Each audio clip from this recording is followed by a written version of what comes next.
আসসালামু আলাইকুম। আমি লিটন ঘোষ, মৎস্য সুপারভাইজার, ওয়ার্ড নং 18, অঞ্চল 3, মহাখালী, ঢাকা উত্তর সিটি কর্পোরেশন।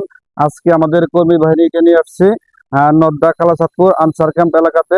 এখানে কিভাবে মশক নিধন কাজ করতে হয় এবং সোর্স রিডাকশন করতে হয়, ডেঙ্গুর নিয়ন্ত্রণের জন্য আমরা কি কি ভাবে ওষুধ ব্যবহার করি সেটা আমরা আপনাদের সামনে দেখাবো। এখন আমরা একটি পরিত্যক্ত নির্মাণাধীন বিল্ডিং এর নিচে যাচ্ছি, যেখানে 12 মাস পানি জমে থাকে। এটাকে আমরা হটস্পট বলি। আমরা নিয়মিত এখানে ওষুধ স্প্রে করে থাকি। এছাড়াও বিভিন্ন জায়গায় পরিত্যক্ত, যেমন এই যে দেখতে পাচ্ছেন একটি পানির ট্যাঙ্কি, এই পানির ট্যাঙ্কিতে অনেক সময় ডিসমশার লার্ভা হতে পারে।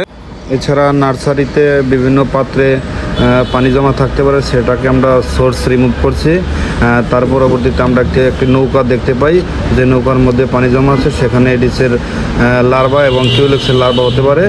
এছাড়াও আমরা ডোবা থেকে স্যাম্পলিং কালেকশন করছি, সেখানে লার্ভা আছে কিনা সেটা প্রতিনিয়ত আমরা পরীক্ষা করছি। পাশাপাশি আমাদের হুইল ব্যারো মেশিনের মাধ্যমে ডোবায় স্প্রে করা হচ্ছে। লার্ভিসাইডিং এর পাশাপাশি উড়ন্ত মশক নিধনে আমাদের ফগিং কার্যক্রম চলমান আছে। লার্ভিসাইডিং এবং ফগিং কার্যক্রম শেষে আমাদের কর্মী লগ বয়ে সিগনেচার নিচ্ছে এবং লিফলেট বিতরণ করা হচ্ছে।